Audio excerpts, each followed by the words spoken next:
મિત્રો હરેશભાઈ પરમાર વાંક્યાથી પ્રેમ પીતા મુંડા ની પ્રેમ આપીને સ્વાગત કરવાનું મિત્રો વારાફરતી આવવાનું છે અને સામેથી ઉતરી જવા માટે વિનંતી છે મિત્રો સ્વાગત આપણે જે પણ એક સમય મર્યાદા કરવાનું છે મિત્રો સ્વાગત કરવા માટે આપણે બધા છે મિત્રો આદિવાસી શેર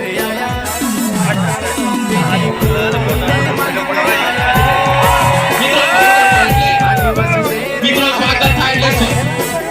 મંચ ઉપર સેવકો છે મિત્રો એ ધ્યાન આપે જે કઈ ટીમે સ્વાગત કરે એટલે ફરજ નીચે ઉતારવા માટે મિત્રો સ્પેશિયલી આપણી જગ્યા પર જવા માટે પાછા એમને આપણે આમંત્રણ કરીશું જે મિત્રો સ્વાગત થાય એ ટીમ